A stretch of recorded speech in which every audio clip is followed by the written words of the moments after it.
Good evening. How's everybody doing? Great to be learning with you on a Wednesday, New Year's Eve. Let's light up the darkness. I will communicate at the outset. I'm pretty sick, just under the weather. Bug has been going around in our community, and I finally caught it. Last night I was just so depleted, but I slept a lot of hours, drank a lot of fluids today. I'm not well, but I just did not want to miss. I don't like to miss a class if I can avoid it. And I can't think of a better way to ring in the new Gregorian calendar year than by learning some beautiful Torah with you, my holy sisters and brothers. And let us pause for a second and reflect that those empires which both persecuted the Jews, the Greeks and the Romans, are gone from this world as empires. And here we are carrying this tradition forward. A beautiful thing to do together. And lastly, you might have seen the post on Facebook and Instagram. Nina and I met on New Year's Eve a few years ago, while I was waiting for a payphone. And she was having dinner with a friend on New Year's Eve, ended up striking up a conversation, and the rest is history. We've been on this journey together. We've had some high highs and low lows, wild and bumpy ride, but we've raised our children together, made movies together, run accidental Talmudists together. I want to dedicate tonight's show to my beloved Nina. I adore you, sweetie. Happy anniversary. Nice bumping into you all those years ago. Okay, who's in the house? Melissa in Great Neck, Joe in the Inland Empire, Shandor in the Bronx, Bill in mid-Missouri. Joe, so glad you're doing better. Yes, Nina's better. She turned the corner, thank God. Bella in Florida. Tom wishing everyone a happy 2026. Bill wishing us a total healing. Thank you. Amen. Shandora, also Refuah Shlema. Amen. Thank you so much. Lucy in Minnesota. Lorraine in Texas. And Moishi in Brooklyn. And where am I? Nancy in North Carolina. Moishi, Refuah Shlema. Amen. Thank you so much, brother. Frank in San Pedro. Franco in Kenya. Chaim in Florida, Lester in Florida, Chaim in Florida, Elise in Virginia, Alan in New York City, Ilanit in Silver Spring. Welcome, everybody. Great to have you with us. Let's do it. I'll do my best. It's like kind of a brain fog when you get sick in this way, but I have to say it energizes me to be learning with you, so I feel like my brain is going to work well enough to teach this class. Let us hope. Okay, we're continuing our discussion of Mishnah number 4 here in chapter 13 of Tractate Zevachim, 29th volume of the Talmud. We're on page 110, picking this up on 110a, about, what is that, maybe, just right near the top, Okay. After enumerating various items that are burned entirely on the altar, the Mishnah states, and with regard to any of these offerings that were lacking any amount, if one sacrifices it outside the courtyard, he is exempt. Concerning this ruling, a dilemma was raised. So the general principle here, throughout this whole discussion, is something that was fit to be offered on the altar in the Holy Temple. If one took it outside the Holy Temple and offered it up on some private altar, he would have violated this particular prohibition. We may not slaughter and we may not offer up offerings to God that are fit for God outside the Holy Temple. If you offer up to some other deity, that's avodah zarah, very serious prohibition. That actually has a death penalty at the hands of the earthly court. But that is not the prohibition that's under discussion here. So it has to be fit for offering up inside the Holy Temple. And that's why they're saying to be offered up inside the Holy Temple, there were requisite measures. Like as we saw yesterday, 3 logs of wine is what accompanies a lamb offering. So if one, filled in a service vessel less than 3 logs of wine, took it outside the temple and offered it as a libation on some kind of private altar, he would not have violated this law. I'm sure it's prohibited under rabbinic law, but he wouldn't have violated this Torah law because he did not offer up something that was fit to be offered up inside the Holy Temple on the altar. So keep that in mind. So with regard to any of these offerings that were lacking any amount, right, short of the requisite amount, if one sacrifices it outside the courtyard, he is exempt. And concerning this ruling, a dilemma was raised before the sages. Is a lack that occurs to an offering outside the courtyard considered a lack in order to exempt one who sacrifices the remainder outside the courtyard, or is it not considered a lack? Meaning, he had the requisite amount to pour as a libation on the altar inside the Holy Temple. He took it outside the courtyard, and then he spilled some on the way to his private altar. So what was offered up on that private altar was not that requisite measure. Do we say that he's exempt, or do we say only he's exempt if the amount that he put in a service vessel inside the Holy Temple was less than the requisite amount, and he took that outside the courtyard? That's the question. So do we say that once an offering emerges from the courtyard, it is in any event disqualified, and yet the Torah deems one liable for offering it there? So what difference is there to me if there is an additional disqualification of being lacking, and what difference is there to me if it is still complete? Or perhaps it is only with regard to emerging from the courtyard where it is still in its original state, that yes, one is liable despite the fact that it was disqualified by emerging from the courtyard, but where it is not in its original state, one would not be liable. So Abaye said, come and hear a solution to this dilemma from our Mishnah. Rabbi Eliezer deems him exempt unless he sacrifices the whole of any one of these items outside the temple. It is apparent then that the offering must remain complete. Now that's Rabbi Eliezer, who is the minority opinion in our Mishnah. The rabbis say, as long as you started apparently with the requisite amount, if you then offered any small amount, at least an olive bulk, on that outer altar, you would be liable for violating this prohibition. You don't have to offer up the whole limb or the whole animal or the whole, 3 logs of wine. So Abaye here is bringing a solution to our dilemma from the minority opinion of Rabbi Eliezer. And indeed, Rav Hanan said to Abaye, can the master resolve the dilemma from the opinion of Rabbi Eliezer? The rabbis disagree with Rabbi Eliezer and hold that one is liable for sacrificing even an olive bulk. And the dilemma was raised according to their opinion. Abaye said to him, I heard explicitly from Rav that the rabbis disagree with Rabbi Eliezer only where the offering is still in its original form, i.e. complete. But where it is lacking, they concede to him that one is not liable. So are we talking about where did it become incomplete? Inside the Holy Temple or after it left the Holy Temple?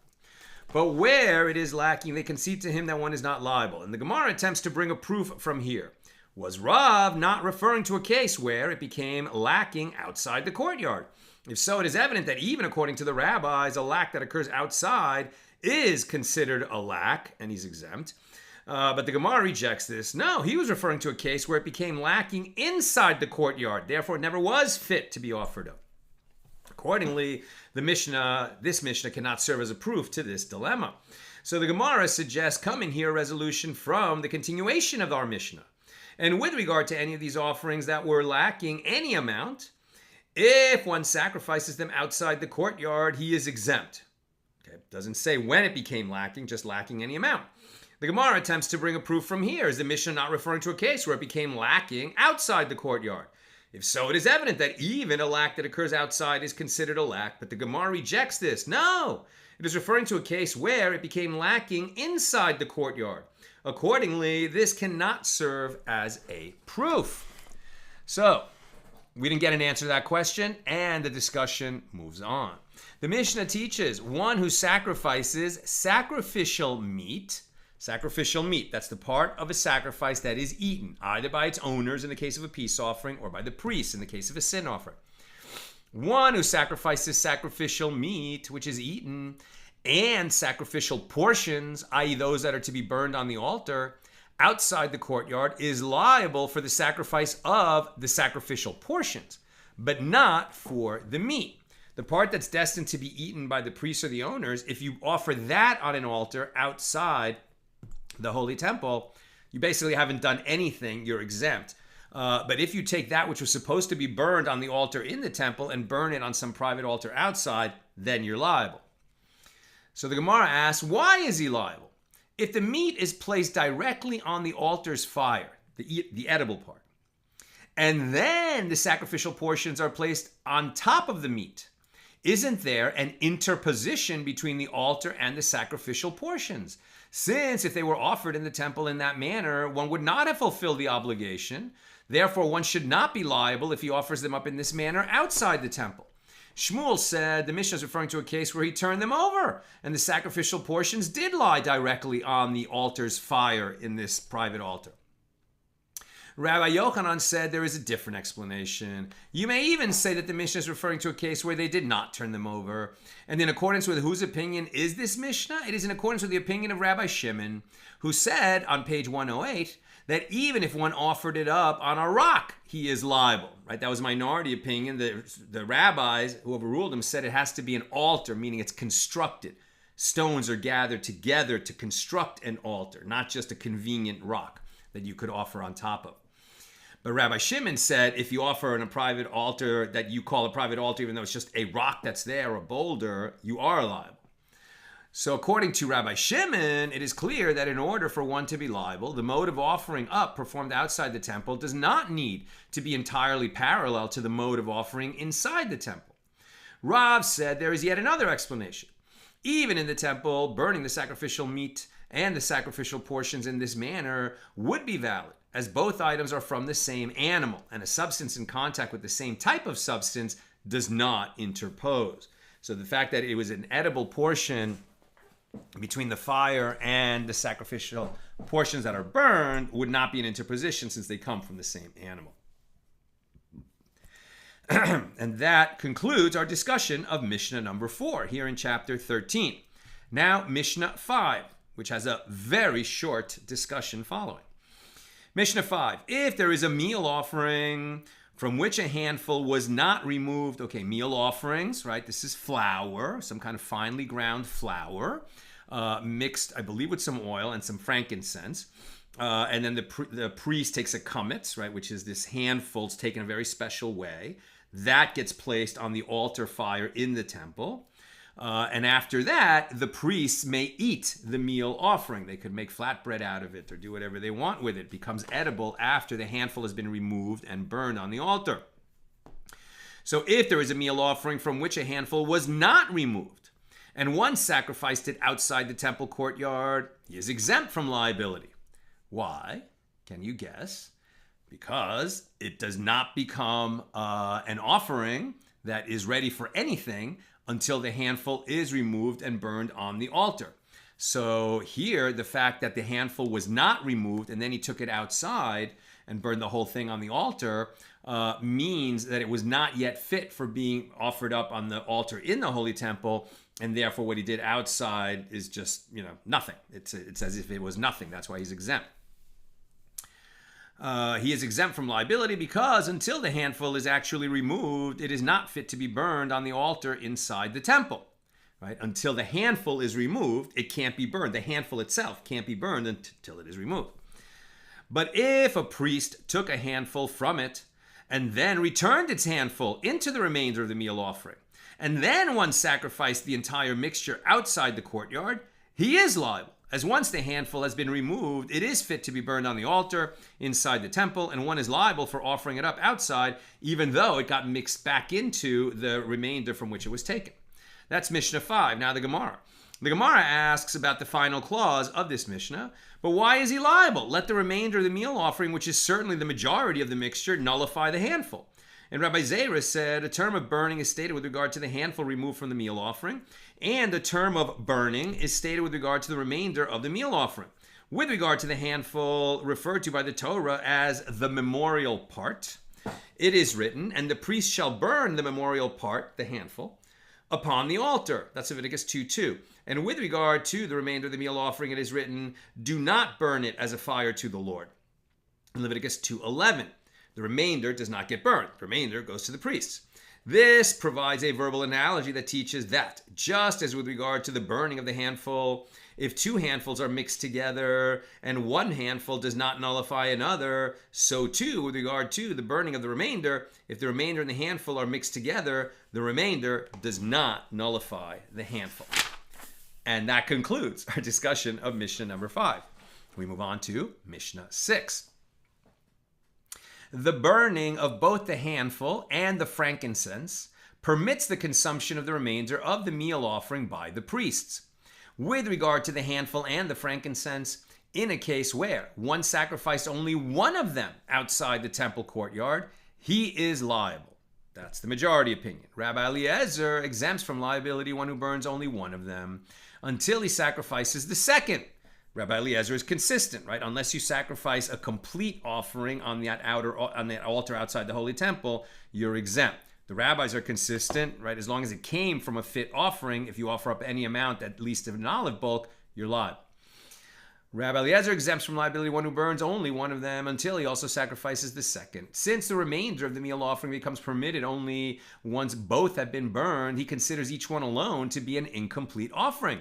And he holds that one is not liable for sacrificing only one of them. Rabbi Eliezer concedes that if one sacrificed one inside the courtyard and one outside the courtyard, he is liable, right? So the handful inside the courtyard, the frankincense outside the courtyard, you would have thereby, offered up all the parts that would then, lead to the meal offering being edible by the priest, even though part was done correctly inside the temple, part was, incurred liability for violating this prohibition outside the temple. The burning of 2 bowls of frankincense permits the consumption of the showbread. These are the 12 loaves of bread that were replaced on Shabbos inside the sanctuary. One of the miracles of the Holy Temple was that they would remain fresh, like when they first came out of the oven, all week long. There was 2 bowls of frankincense on that table with them. And then come Shabbos, when they are replaced with the new loaves, now this is the food that the priest can eat on Shabbos, but not until those 2 bowls of frankincense are burned on the altar, the outer altar, right? The altar in the Holy Temple, not the incense altar inside the sanctuary. So the burning of 2 bowls of frankincense permits the consumption of the showbread. With regard to the 2 bowls of frankincense, in a case where one sacrificed only one of them outside the courtyard, he is liable per the rabbis, and Rabbi Eliezer exempts from liability one who burns only one of them until he also sacrifices the second, since the showbread becomes permitted only once both bowls of frankincense are burned. Rabbi Eliezer concedes that if one sacrificed one inside the courtyard and one outside the courtyard, he is liable for the same reason as before. That's Mishnah 6. Now the Gemara. The burning of 2 bowls of the Mishnah is based on the fact that it is permitted for the priest to consume the remainder of the meal offering only once both the handful and the frankincense have been burned. With regard to this, Rabbi Yitzchak Napacha raises a dilemma. If one burned a handful but not the frankincense, what is the law with regard to whether this will permit the consumption of the corresponding half of the remainder?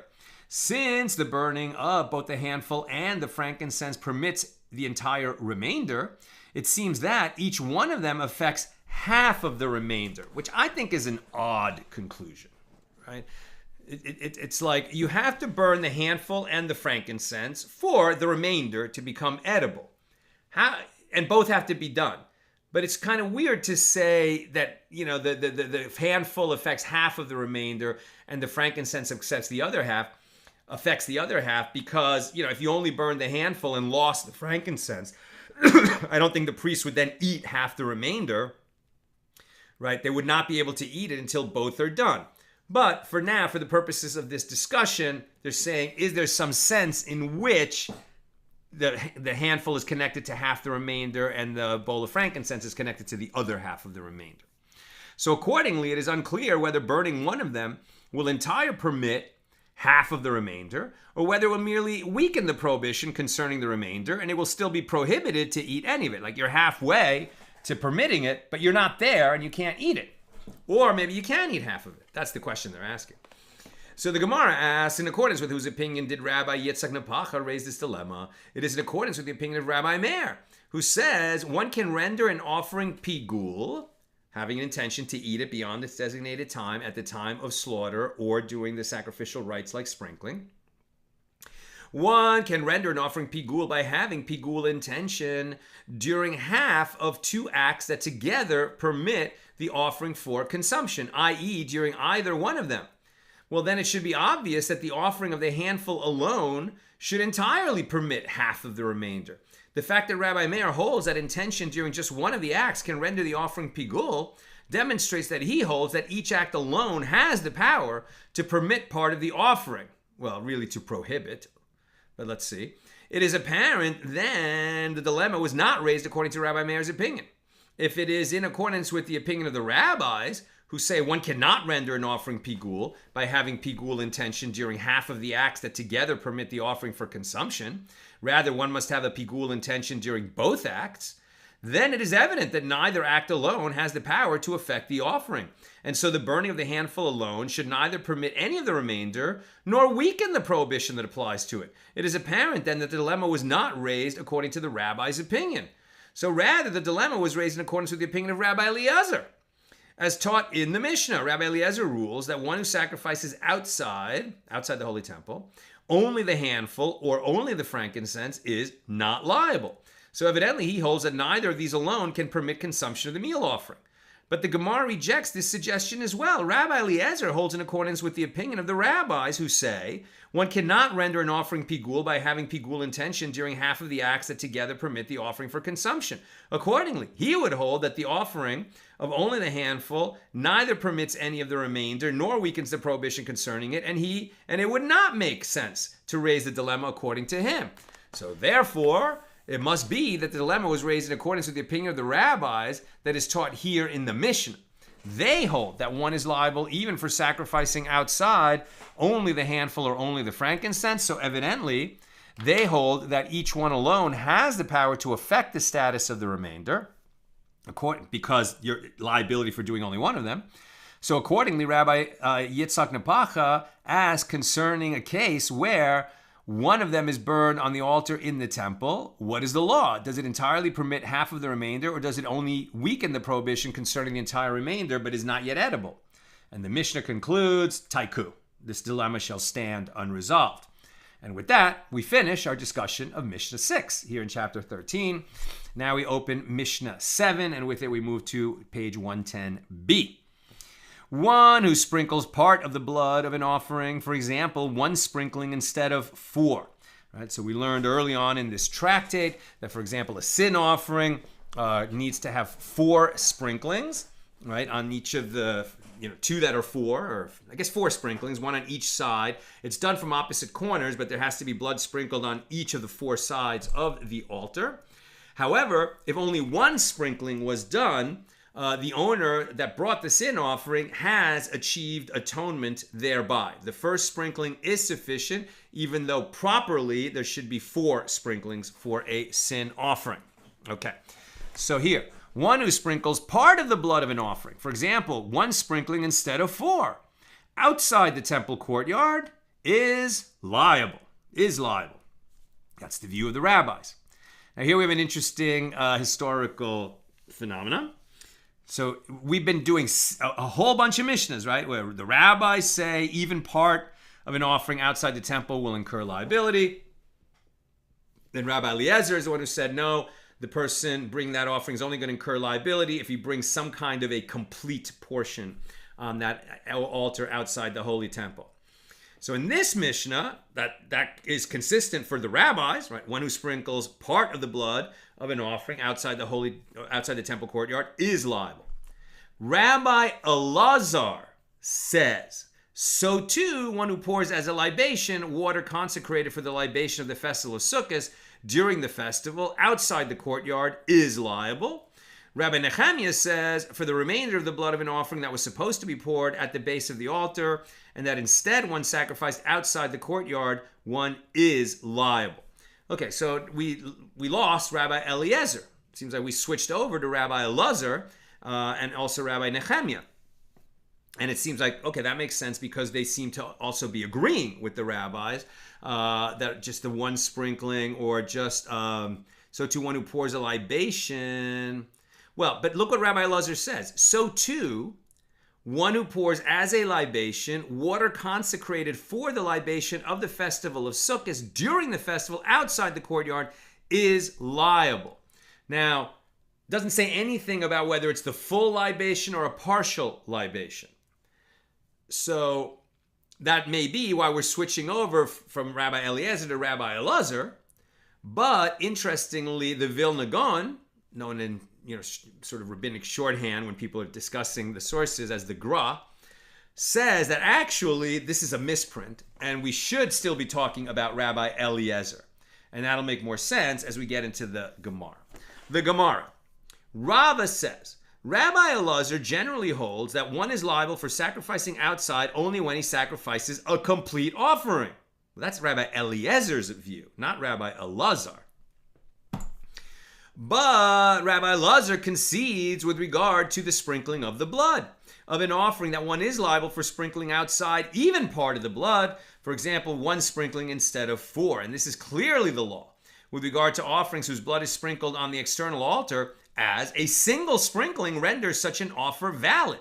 And it can be regarded as a complete offering. That's why Rabbi Eliezer or Elazar can't challenge the rabbis on that, because the owner of the sin offering achieves atonement with 1 sprinkling. So of course that's going to incur liability for sprinkling on an altar outside the holy temple. Rabbi Elazar concedes that this is the law even with regard to offerings whose blood is sprinkled on the inner altar, right? The incense altar. These would be offerings like the Yom Kippur offerings and the bull brought because the Sanhedrin made a mistake that the population relied on, etc., which then that blood is sprinkled inside the sanctuary on the parochas, the curtain between the sanctuary and the Holy of Holies, and on the incense altar, the small golden altar inside the sanctuary. Rabbi Elazar concedes that this is the law, even with regard to offerings whose blood is sprinkled on the inner altar, despite the fact that such offerings are valid only once all the sprinklings have been completed. The fact that Rabbi Elazar concedes this point is apparent from that which is taught in the Mishna tractate Yoma. Some say Yuma. I don't know why. Page 60a. So those are the laws of Yom Kippur. With regard to the numerous sprinklings of blood performed in the Holy of Holies, right? That's the only time that the high priest goes inside the Holy of Holies. That's on Yom Kippur. With regard to the numerous sprinklings of blood that are performed in the Holy of Holies, upon the curtain, and on the inner altar as part of the Yom Kippur temple service. I'm sorry. If during the sprinklings of the blood, I'm going to just start again.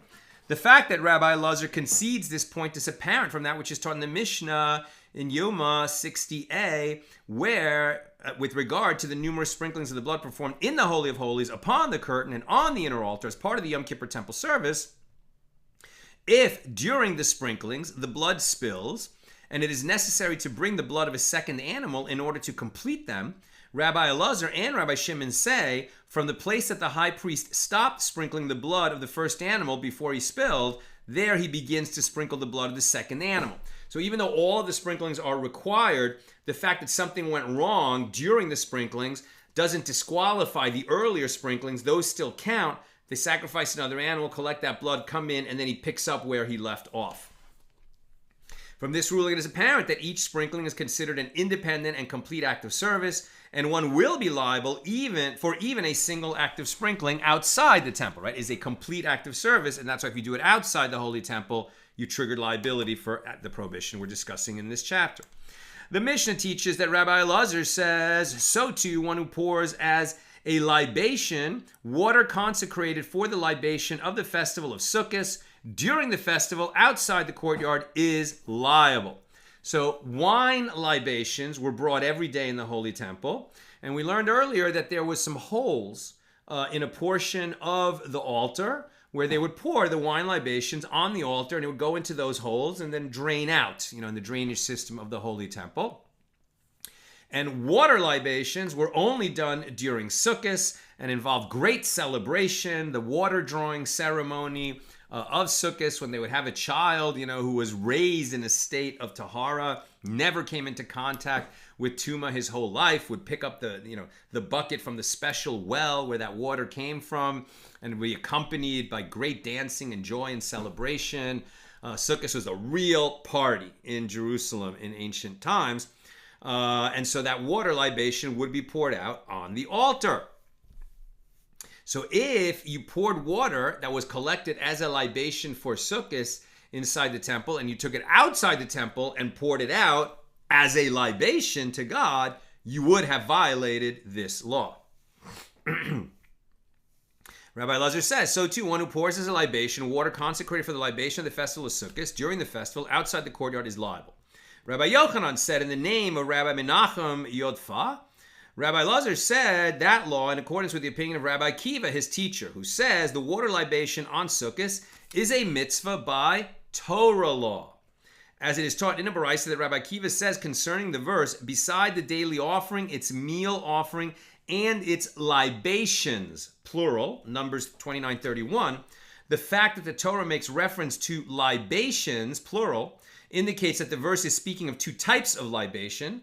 One is the water libation, which is unique to the festival of Sukkot, and the other one is the wine libation, which always accompanies the daily offering. If the water libation was not a mitzvah by Torah law, one would not be liable for pouring it out as a libation outside the temple courtyard. So very interesting. How do we know there's a water libation? Is that the only reference to it in the Torah? That there libations is written plural? It's not spelled out that there's water libations? Right, it's not spelled out. So how do we know that we do it? As we're going to discuss now, that was a halacha, a law, transmitted to Moses at Sinai, right? To Moses at Sinai. That's known as halacha le Moshe mi Sinai.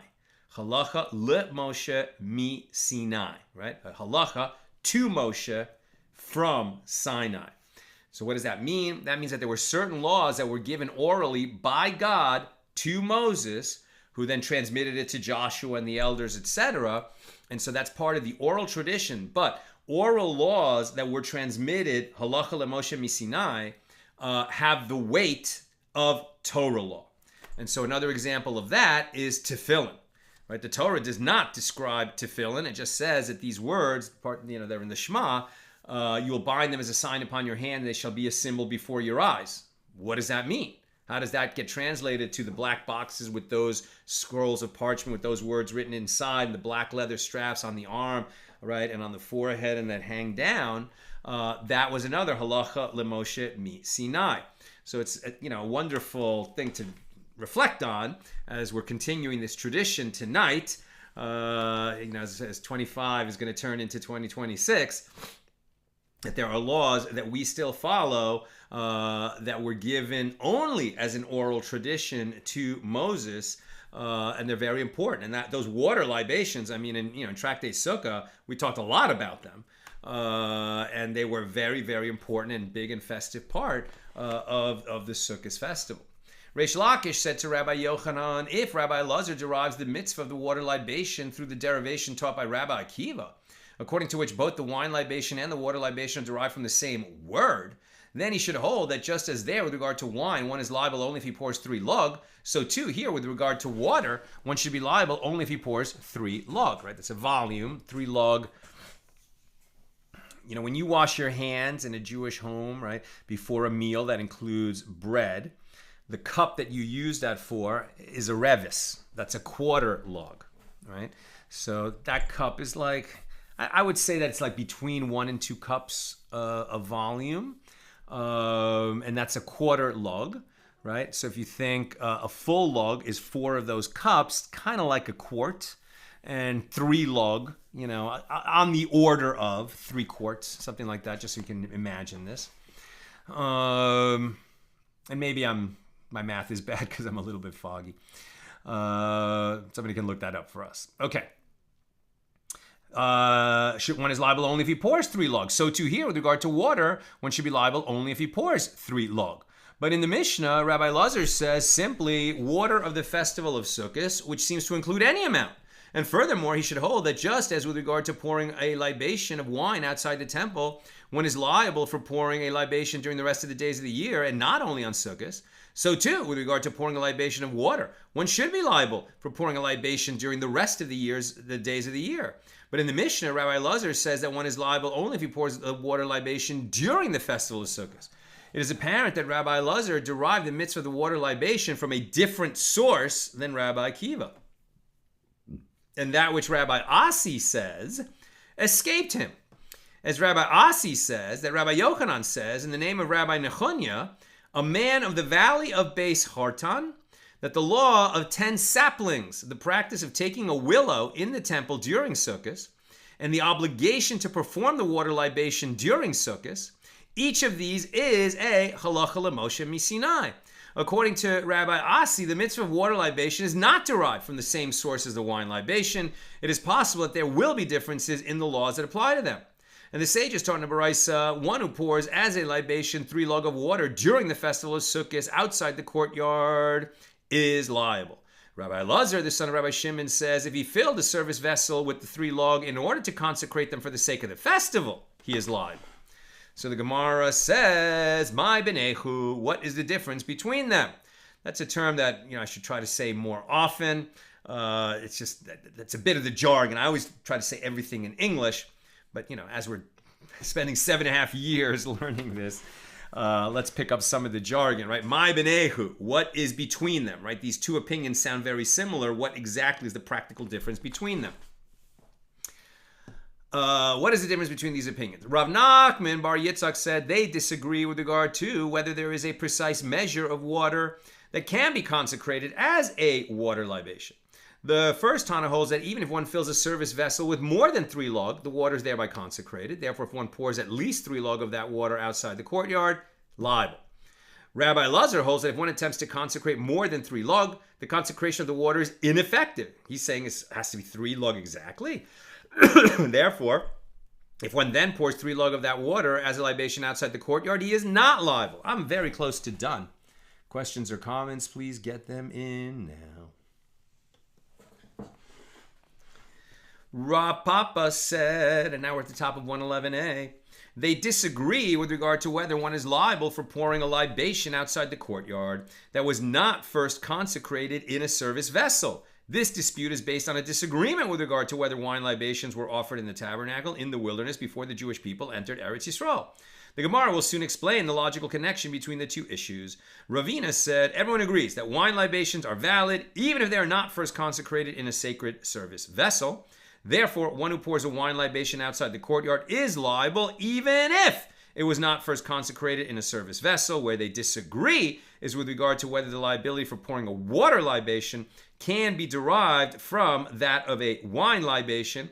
The first Tana holds that it can, and Rabbi Elazar, the son of Rabbi Shimon, holds that it cannot.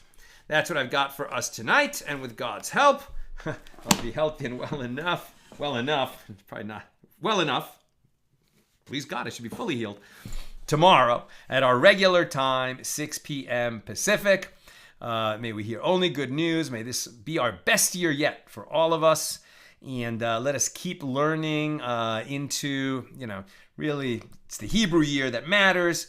But like I said at the beginning of the class, I think it's beautiful that the Greco-Roman tradition that gave rise to the Gregorian calendar, those empires that persecuted the Jews are gone. And here we are, continuing this tradition that began Lemoshe Sinai, and we're bringing it forward into the next year. All the best, my holy sisters and brothers, and it's Wednesday, an early good Shabbos.